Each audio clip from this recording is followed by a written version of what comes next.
Appreciate it. Okay, so just to recap, because I forgot to record, we are having a career chat with Anna Betry, photographer and small business owner who specializes in wedding, elopement, and couples photography. And we've talked a little bit about what it's like to be a small business owner. Right now, you said that you get a large part of your clientele from referrals. Talk a little bit more to us about, let's just check the chat really quick. Oceana, a question from Oceana. Could you, you kind of explained, but could you go more in depth about how you got into photography? Yes, let's start there. I know that, you had mentioned you were in the corporate, you graduated high school and you joined the workforce. Yes. And you were in, you said you did retail for a while and then you were in the corporate world. Can you talk a little bit more about that? And then you're pivoting to, I'm going to go to college to pursue a degree in, I'll let you talk, go for it. Yeah. So I got out of high school. I did a little bit of online college for a little bit because I was like, oh, this is what I'm supposed to do, right? Like, we finish high school, we jump into college immediately. And I was kind of like, I don't know what I want to do. I'm just going to start taking classes. And I've always enjoyed academic pursuits, but I was like super duper lost. This just felt like, okay, this is what I am supposed to do, right? And so I was just taking random classes, had no idea what I was doing. And then a couple years went by. I had been working that time. So I was doing part-time college and then I was doing full-time work. A couple of years went by. I ended up getting married. And that's kind of when I reignited my love for photography, for art, because I saw how my really small, very humble wedding looked incredible and how my photographers showed a side of myself and the relationship that I had with my husband, like this love story that like I wouldn't have even been able to sit down and like verbalize and explain to someone. And it floored me. I was like, my wedding looks like it could be in a magazine and I want to be able to give that to people. And so I was working in the corporate scene at the time and I was really struggling with it. And it just felt like, well, this is what you're supposed to do. Like, you get into a 9-to-5 job and then you get to do art and fun stuff on the side. Like, that's not like a real career that you can do. And I definitely had that mindset and I didn't even realize how detrimental it was. So I worked in the corporate scene for several years and it was truly one of the most difficult and draining things, but I wouldn't change it because it showed me so much about myself. And I started to realize that it wasn't for me and that was okay. And because I needed to have my career be something different, I needed to work in a different way. And that didn't make me any less valid. And so there was a lot of growth that happened during that time. And I picked up photography. I went out, I bought a camera from Target, like one of the like Nikon, they're like $350. Like you can walk in, it was like the point and shoot, the little like DSLRs. And what does DSLR stand for? Great question. I'm not going to be able to pull it out of my head. It has to do with like the mirrors and how the camera works. It's most of the cameras. So like your phone is not a DSLR because there's not a mirror in here that's flicking every single time you click the shutter. Like this is more automatic. Sorry. That's not no, that makes sense. I think that a lot of times when we're experts in our field, we just know what the word means, but we don't know what it stands for when it's an acronym, but that helps. I would have to sit here when we get off this call, I will remember and I'll be like, oh my gosh, Megan, okay, here it is. I'll forward it along. It has to do single reflex lens. Like it's got jargon. But I'm guessing it was a mid-level camera, right? Not an iPhone camera, but not a highly professional camera for for professional use, I guess. Honest to goodness, an iPhone camera it's probably better now. Like, I'm not gonna joke you, like it was not good. And so that's where I jumped in. I only had a couple $100. I remember my husband was kind of like Googling and looking and I'm like, I have no idea what I'm doing. I don't even know, but I just know I kind of want to start doing this. Still working in the corporate scene, doing this on the side. And so I finally found some YouTubers and started kind of realizing, oh, this is kind of what I need, and started pitching stuff together. And I finally quit my job. And that's when I jumped back into going to college. And when I really started pursuing art and also photography at that same time, kind of in conjunction. And that's really when I feel like I kind of hit my stride of, oh, this is not just a career, this is my life. Like, this is what I want to do with my time. And it is a viable career. And this is totally something that I can do. So I hope that's maybe like a little bit of a better explanation as to how I got in that. Yeah. How much of Long-winded. what you learned was in college, taking classes in college, versus how much was it of it was I'm going to go out and take photos and experiment and mess up and keep Ooh, going? ooh, I love that. Okay. So I almost want to say 50-50. I think I'm kind of an anomaly as far as an artist coming into the college scene, because it was extremely helpful for me, and it worked really well for me. I think a lot of artists would disagree, and I've heard a lot of people say college was stressful and I didn't learn anything and I needed to go out there and do it.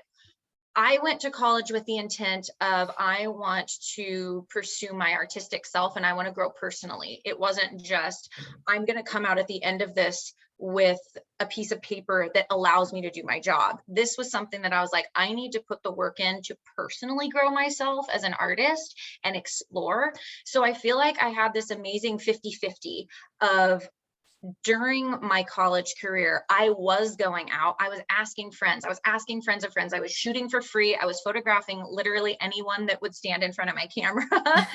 And so I had this great kind of 50-50 going on where I had this academic, I had amazing people that were encouraging me and pushing me artistically, but then I also was getting out and I had real world experience, and I was getting out there and I was messing up and I was learning from those mistakes and kind of figuring out, where do I want my business to go? How do I deal with clients, and getting that real world experience. So I would definitely say it was a 50-50 for me.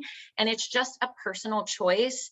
You absolutely have to put yourself out there though, and just start photographing. There's no perfect time to do it. There's no easy way to get into it. You have to start asking friends. You ask friends of friends. You post on social media and you say, hey, I want to photograph some people in my area or this place, or I want to do something kind of like this. Who's up for it? Let me know, and you got to just like jump out and start doing it. And that's kind of was my Yeah. experience at least. So you said you started and you were shooting for free. Yep. So how did you jump from my clients are my friends and family, and I am begging them to let me photograph them, to no, I'm a photographer and I want to be a small business owner and I need to set up like boundaries and contracts and all that. Can you talk a little bit more about that jump? Yeah, it's really terrifying and super duper difficult, and something that like I think self-worth is one of the things that's like the hardest hurdle to kind of like deal with. And that was like a big moment that I had to deal with that. And you will continue to deal with it as an artist. It's not like one moment. But I think it was nice because it organically happened for me. I started having, the friends of the friends that I was like, doing maternity sessions for free. They were like, hey, my friend or my family member that I had no idea who they were. They were like, they saw your photos and they loved them and they'd like to book a shoot with you. What would you charge? And how would they go about doing that? And I'm like, oh, that's a great question. I have no clue. And so it was a lot of me.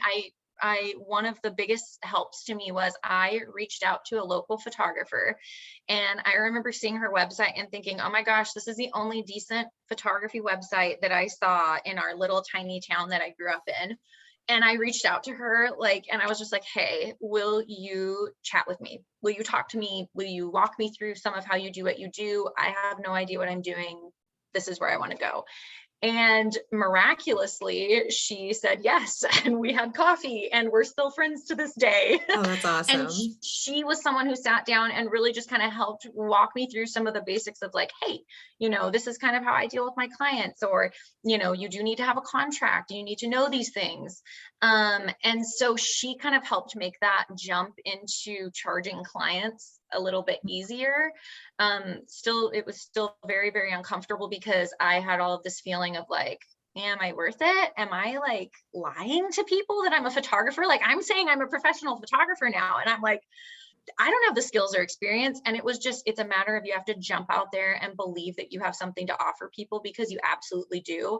And I think that was a big shift there. So it really happened organically, because I had too many people wanting shoots. So it was like, I kind of need to start charging you. And then I had people that I didn't even know that were getting referred to me that didn't know I was doing shoots for free. And they were like, how much would you charge? Because I like your work. So it kind of organically happened that way. Awesome. That's Yeah. great. That's amazing. So I have a couple more questions in the chat. Sure. How many pictures do you have to take to get the perfect picture? Oh, interesting. So I find that I work a little bit differently than some people do. You kind of have a 50-50 split. I think some people are really planned photographers, which there's obviously a lot of like technique and technical experience that you will gain from either taking classes or just shooting and kind of realizing how to deal with light and stuff like that. But I find that it's honestly, the less photos you take and the more intentional that you are, the better your images are going to be. I think that's a downfall to shooting with digital. And I actually shoot for personal work just for myself. I don't do this with clients, but I use a film camera, like a 35 millimeter, like the Kodak film. It's the best thing ever.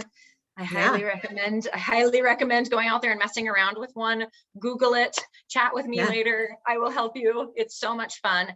But that's usually, there's 24 images that you can take, or 36. So you don't have many. And with like weddings, I shoot a couple thousand images. So you can see, like, you don't get to shoot a lot with the roll. You can shoot so many images so quickly on digital. But I found that shooting with film has really helped the quality of my images, because it makes me stop and think about each and every little element that goes into a photo. And so there's definitely not a certain set number of photos that I'd be like, okay, if you shoot 2,000 images, you're going to get at least 3 that are amazing. The thing is, you could shoot 2 images and they could both be amazing. You could shoot 2,000 and they could all be kind of like lackluster. So I think, especially with starting out, getting out and shooting all the time. Shoot as much stuff as you can. Doesn't matter if it's ideal conditions, doesn't matter if you have the most amazing people to photograph that are super comfortable. It does not matter what you have. Use what you've got and you will be able to learn so much. There's so much to learn. There's hardly any confines that come outside of that. Like, I was starting off with a crummy camera. And a lot of people would be like, oh, like, you need a really good camera in order to take good photos. But the thing is, I used that camera for a long time and I worked many hours before I felt like, okay, I've maxed out the capabilities of this, $300 camera. So don't let those things kind of confine you, I guess. Stop you. A question from Allie. I'm not sure if you already mentioned, but how long did it take you to study? And your degree is in, your degree from CSUN, bachelor's in photography? It's in art, but I did an emphasis in fine art photography. So most of my classes were photographically based. But yeah, what was the question? How long did it take you to study in college? How many years to get your degree? Oh, I believe it was 4, but it was maybe a tiny bit more. I went to COC, which was absolutely amazing. I cannot speak highly enough about the College of the Canyons in Santa Clarita. If anyone has a chance to go there, please go there. The faculty are outstanding. And then I jumped over to CSUN, and that was, I think I was there maybe just over 2 years at COC, and then I finished out probably, it was like a year and a half, maybe 2 years at CSUN. I didn't spend as much time at CSUN. Nice, got it. And then one more question. You mentioned that you bought a couple $100 camera at Target that's now modern day iPhone level of performance. But is there any budget equipment out there now that you would recommend for someone starting out? Oh, yeah, absolutely. So I would definitely, I would still walk into Target and check out, like, Canon and Nikon are going to be the 2 biggies. And they'll have like the little, what they're called, like the kit, things, which is basically like they'll have a crummy little lens and then it's a little camera that goes with it. My biggest suggestion would be, like, if you could probably even go buy a secondhand camera. I can maybe even send Megan, I can send you some information if you want to. I don't know if you can send this out. Yeah, if anybody is interested. Yeah, we can Yeah. touch base and I can connect people afterwards if we want y- to have Yeah. like a one-on-one interview maybe with someone, or Yeah. you can get me some information about camera purchases and equipment purchases. I think that would be awesome for Totally. them. Totally, Um, because those are the most stressful things. But yeah, no, there were definitely, I think that at Target, they even still sell stuff. Amazon would have like a cheaper, Nikon camera. And the thing is, do not discount your iPhone. Like, get out there and shoot with anything. There's days where I'm like, I'm not going to pull out all of my gear. I pick up my phone and I walk around because I'm like, oh, the light is beautiful in my house right now. I want to capture it. And I use my phone. Like, there is no shame in doing that. Get out and start making the images, and that's what's important. and So you actually don't use an iPhone camera, no. right? You, I'm a Google yeah, Pixel. but yeah, I was going to say, don't you use the Google Pixel because you feel like it does get a better photo than the iPhone camera? I mean, I use a Google Pixel because my nerd husband bought me a Google Pixel. Okay. Okay. That's Gotcha. why. Got it. Okay. You The might be doing iPhones a are career fantastic chat in though. the future as well. Okay. So either one. Okay. Let's move on then. Here's a day in the life of a photographer. So this is an actual wedding shoot.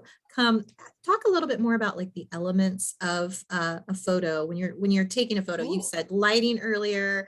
There's Mhm. lighting, there's vision, right? And what are some of the things that you need to consider when you're just trying to snap a shot? Maybe for this one Okay. right here. Above all else, lighting. It's like location, for buying and selling a house.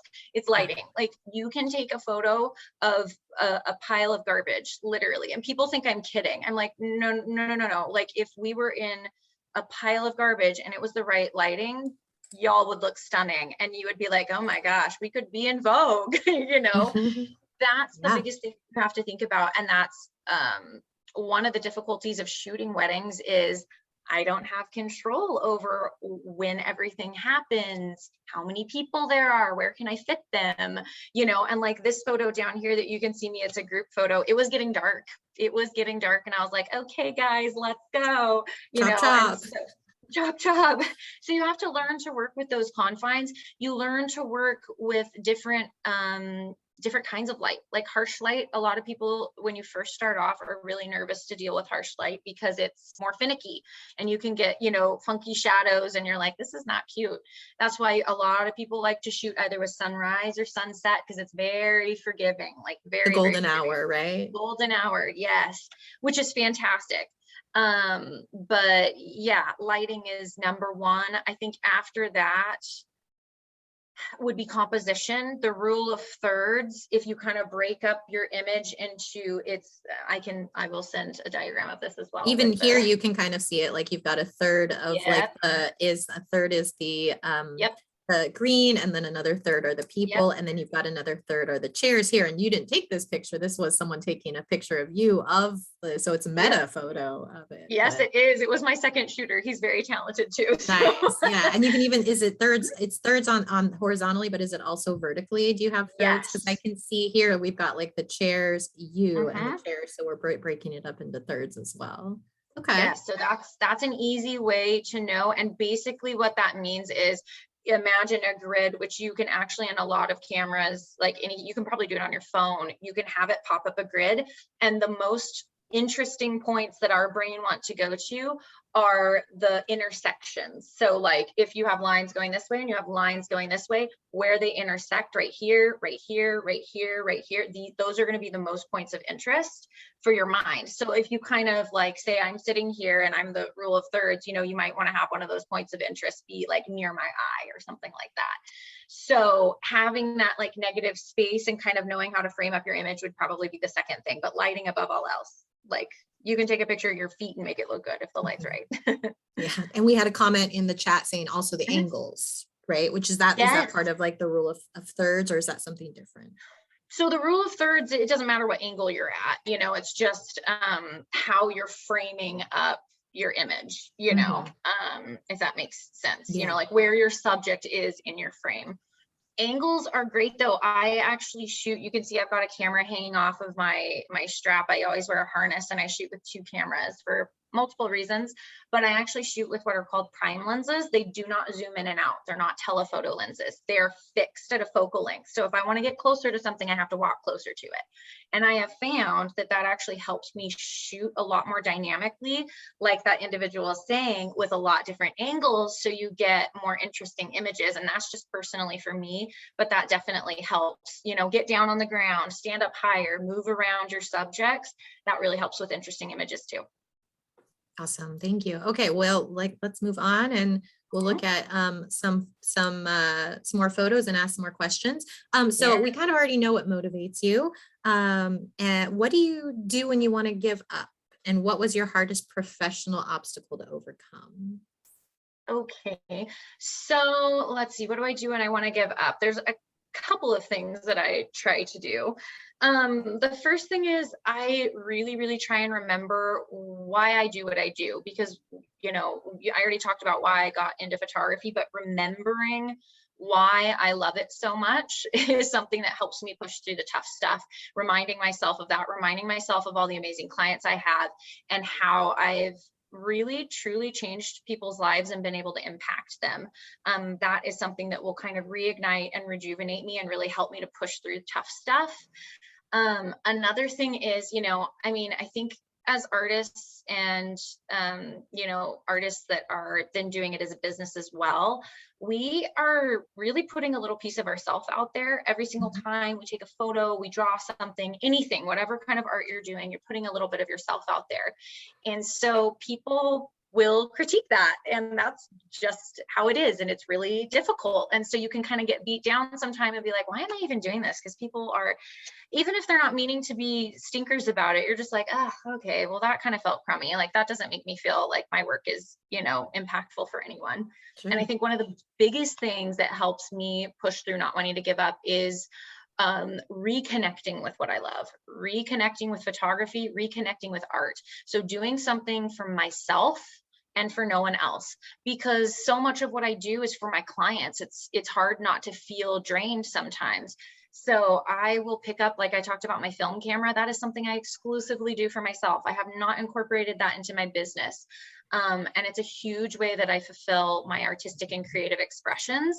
I'll grab that. I will go shoot a roll of film. Doesn't matter what I'm photographing. I walk around my house. I love photographing stuff in my house. It's always intrigued me. The mundane is very interesting. Love it. So I'll do that, or I'll paint. Painting is another way that I really push through, ruts and wanting to just kind of shut down and stop doing stuff, because it's simply, for me, it's a way that I help kind of work through the difficult stuff and kind of get out of my head, and I can really put my hands to something, and get into something. But painting and film photography are two of the biggies. Awesome. Thank you. And it must be difficult when you have a client or clients who have a different vision than what you want. What do you do when, this is maybe not the hardest professional obstacle, but what happens when the vision that they have for, their special day totally clashes with your style? Or So thankfully, I've been really blessed with amazing people who they see my work and they, can kind of feel my vibe through that. That's kind of part of learning, is knowing how to market to your ideal client, because not everyone is going to be for you. Not everyone's going to love what you do. That does not mean that you don't have something absolutely amazing to offer. It just means, you might not jam, you might not mesh super well. And I've had a couple of clients like that. And honestly, at the end of the day, why am I here? I am here to capture the big moments of their life and to make them feel loved and surrounded and, be their biggest cheerleader. Like, that's why I'm here. The photography almost takes a back burner, which is, it kind of feels weird because you're like, but you're a photographer. It's like, yes, you are, but you're also emotional support. You are so many things. And so, there's a lot of times where I've had to just like, okay, well, my creative vision is not going to happen, but that's okay, because making them happy, making them feel loved and taken care of supersedes that. And the thing is, I can still take amazing photos. I can still give them exactly what they want. I might be kind of cringing and like, oh gosh, that's not what I would have done. But if they're happy at the end of the day, that's fantastic. And they're going to be, thrilled to show their family and friends. And that's what you want. Just You know, you don't want put to it on your capture their social memories. media or portfolio. That's the thing. Yeah. Show what you want to shoot. That's really one of the biggest rules. So if that's not what you want to shoot, you don't want to be shooting huge weddings, don't throw that on your social media, or don't market yourself as that, you know. And I've definitely had to learn that, you know, because I'm like, why am I getting all of these clients that are kind of the same? It's like, oh, because I need to start showing that my skill set actually lies over here with these different clients. Yeah. So yeah. Yeah. Okay. Hardest professional obstacle to overcome. Ooh, so I kind of mentioned this a little bit before, but self-doubt Mm. is always will be one of the biggest things. Imposter syndrome kind of thing. I don't know if any of you have heard that before. We've I heard it in the literally, career chats this week, as a matter of fact. oh Yeah. yay. Mhm. I did not know what that meant until quite recently, actually. Over the last year, I would say I encountered one of my biggest obstacles, and I found out what imposter syndrome meant. And I was shook to the point of being like, oh, wow, should I even be doing this anymore? Do I even have Really? anything to offer? Yeah, it was crazy. I literally didn't even know what it meant. Everyone kept throwing it around. Artists always throw it around. And I'm like, sure, yeah. I was at a wedding. I was photographing a wedding, and I messed up and I missed a kind of a big shot. It wasn't the biggest shot, but I absolutely messed up. And I knew the second that it happened, I didn't get it. It wasn't a good image. And of course, the couple has no idea. We go on with the entire day. Like, I'm not going to ruin their day and be like weeping on the ground, even though that's what I felt like doing. Mm. Yeah. Yeah. You know, Yeah. No, I hear you. Yeah. But oh, it's very professional. So what happened? it was truly crushing. So I edited their entire, you know, album. I ended up reaching out to them later. They were so gracious about it. I was like, if there's anything I can do, I just want to let you know, I'm so sorry I missed this moment. They were really chill about it. I don't think they super cared. And Oh, I was good. like, oh my gosh, I'm totally broken over this, you know? And that was something that I really had to deal with. And for, you know, it made me stop. Like I had mentioned before, I had to stop and think about, why am I doing what I'm doing? And realizing that I have so many clients. I mean, every client that I've had has spoken really highly of me, and I get referrals and all of these things. And I had to remind myself that I absolutely can do this. It wasn't as big of a deal as I thought it was. I am not the only one who goes through these things and feels this way. And you have to get back up and you keep photographing, because I had shoots, I had other weddings, I had all kinds of things that I had to show up for. And I had to show up for my other couples. You know, I've got to put on my happy face. I've got to be there with the energy. And so I think I kind of overcame that by getting out there and shooting, you know, bringing the best self that I could and putting on a really great face for people, and just pushing through it. And I also made a point to talk to some photographers that I'm friends with. And it was really shocking, because I was like, hey, I did this thing, I messed up, I'm totally crushed. And every single one that I talked to told me a story that was similar, if not worse. And they were like, oh yeah, I've had the same thing happen too. And so having a community like that was also a really big way that I feel like I kind of overcame that self-doubt and that kind of imposter syndrome. So those would be something that I would say, definitely get a good community around you, because it's needed to have that encouragement.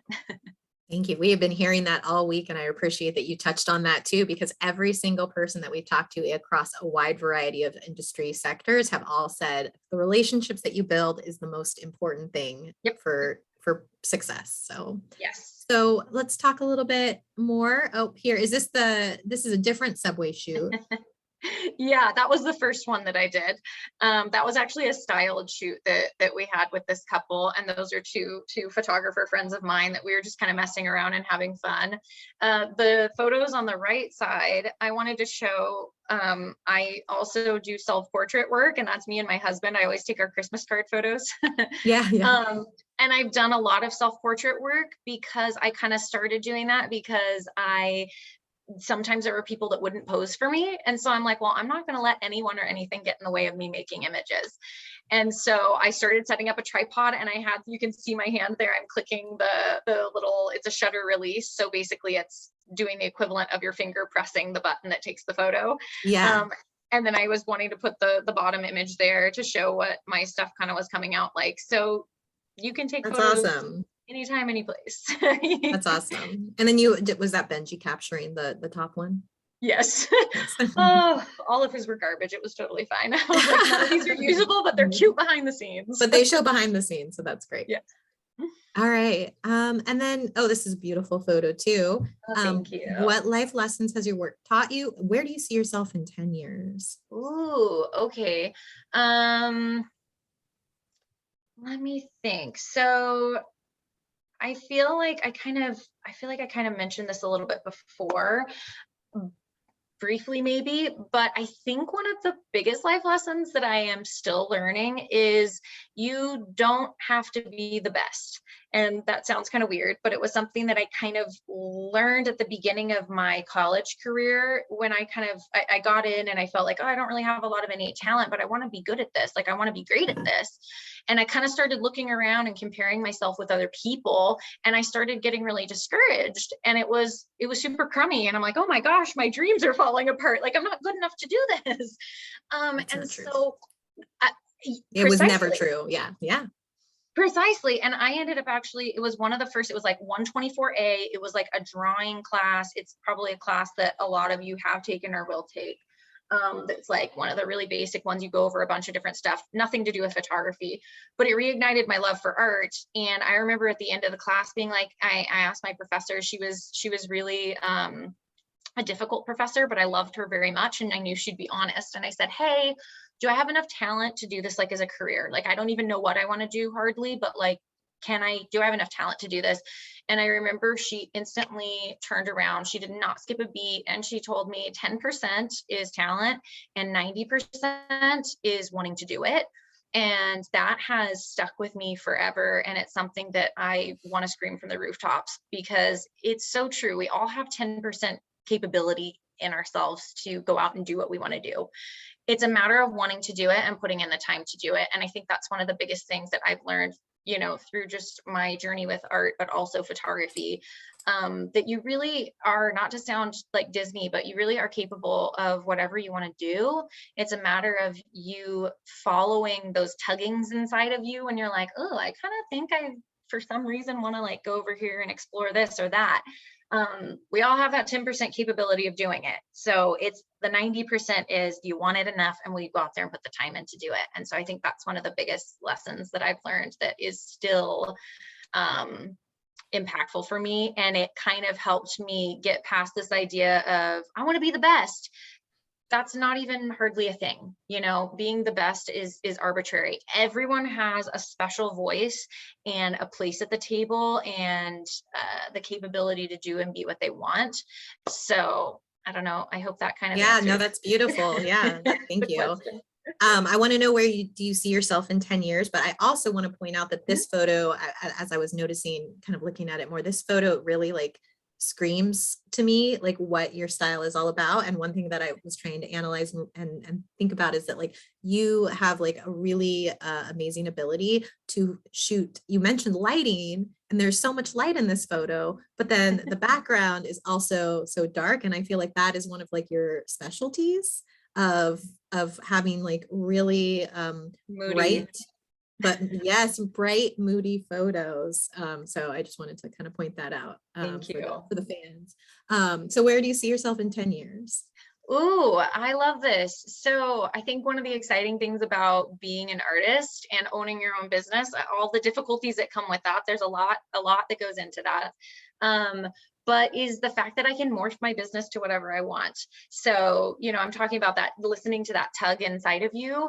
I definitely see myself, I'm already actually kind of shifting my business towards other things than photography, other creative things. I'm really excited about empowering other creatives and educating other creatives and helping them kind of ignite that fire in them to follow what they love and want to do and help them go out and do that. So I see myself doing that. I've already kind of started pursuing that kind of in tandem with doing photography. But I think the big thing that I see is I would love, like my dream of dreams is to have like an awesome urban venue space that I can bring local artists together and just be a space where I can really bring people into a collaboration, whether it's like, music, installations, dance, food, like any and all of that. I think it would be really fun to have kind of a venue space where I could go out and empower local artists to come in and show their work and kind of, That get is that so out in the open. awesome. That's amazing. And you just moved recently too from you're bi-coastal now, right? I So am you bi-coastal. were, yeah, and I think that that's one thing that if you are comfortable sharing is, Mhm. you are one of the few people, I mean, people do this all the time, but you are one of the people that I know that, we were born and raised in California, and we both moved from the tiny little town, right, down to Los Angeles. And Yep. I thought for all of us that that was it, right? Like we had made it in the big city, but that wasn't good enough for you. I know. So you can you tell like you took another leap. Where'd you go? Yeah, so East Coast, here I come, New York. Like, whew, a big change. I'm still like acclimating to how different it is, but it's kind of funny because I don't live in New York City. We're a couple hours outside of, because I like to be in rural areas. I'm very connected to nature. That has a lot to do with my personal work that I photograph. And so I'm always connected to like the quiet, but we're close to New York City, which is amazing. And yeah, I am still acclimating to how different it is here, but it's kind of funny because we're in a small town and it feels very similar in some ways, the culture a little bit, to the small town that I grew up in, Oh, California. nice. Oh, And good. it's definitely East Coast, so it is very different, but it's still kind of interesting because it's like, oh, we need to bring art here. Like we need to get some art scene going. So I really feel like there's a lot of opportunity for me to be able to kind of reach out to local people and kind of start getting local artists noticed. So that's part of why I think my 10-year plan is getting that venue opened, because I think Nice. we could use that here.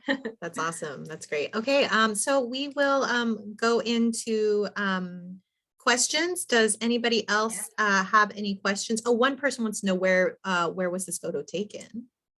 Let's see which one. Oh, this one, the one that you're talking about being moody. Yeah. It was in this little venue. That was actually in Brooklyn, so that's recent too. It's this little like elopement venue. She's like a florist and wanting to start doing small weddings and events. And so this was in her space. And I wish I had a readily available, I don't, unfortunately, a picture of the bigger space. But it's a neat little like wedding venue / creative space that this woman has in Brooklyn. Nice. Thank you. And then we'll go Yeah. to the last photo. This is one more. Any last Mhm. advice from you to our students that you have for pursuing Um, photography, art, small business? Well, like I said, wanting it is the biggest thing. Do not discount yourself. If you feel like I'm drawing stick figures, but I want to be, an artist, don't discount yourself. You wanting to do something is absolutely enough. Pursue that, ask people, get out in it, Google it. I don't care what. Like, you get out there and start pursuing it, because you wanting to do something is enough. You don't have to have any reasons or excuses or explanations for anyone.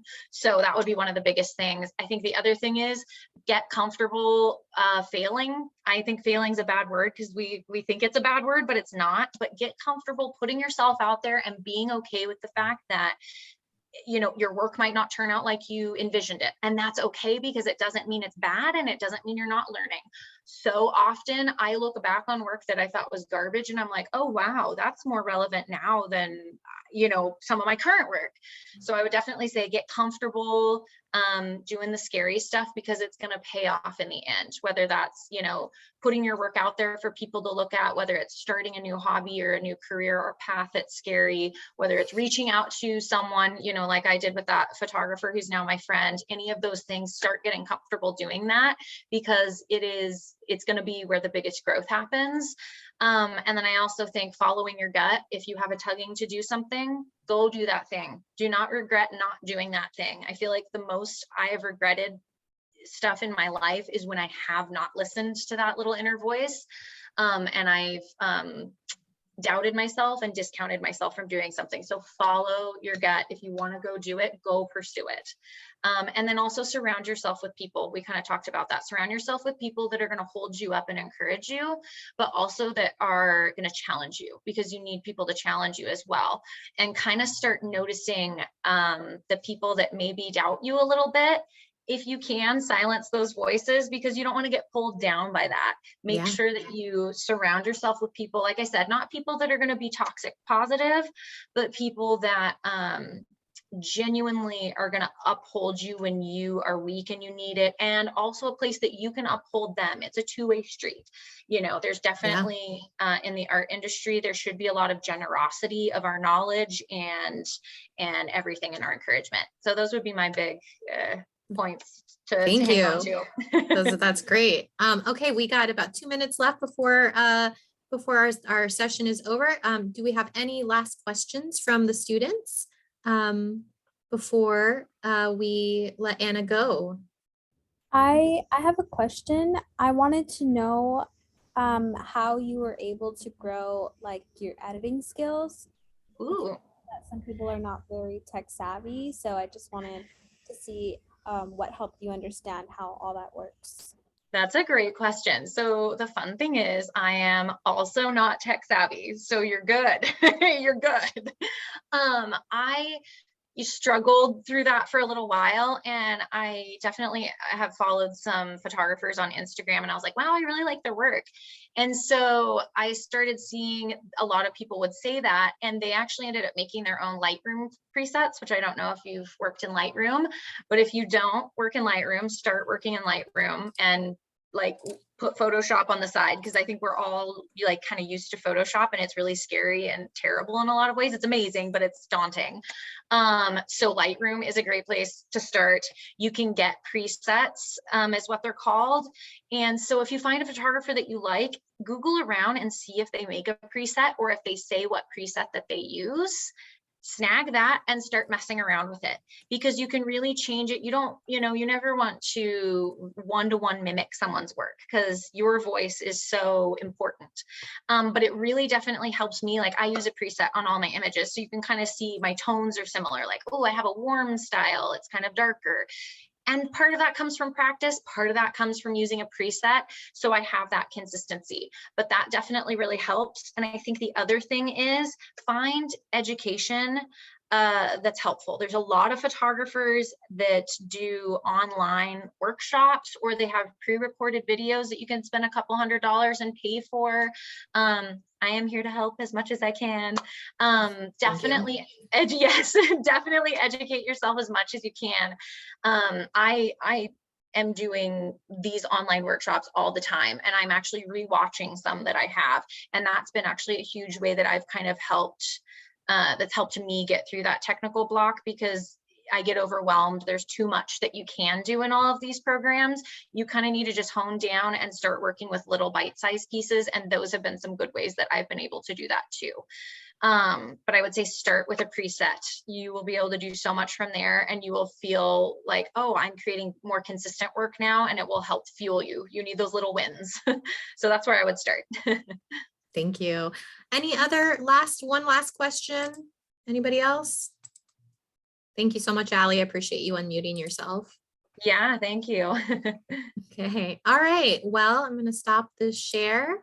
Mhm. Screen sharing, and I'm going to stop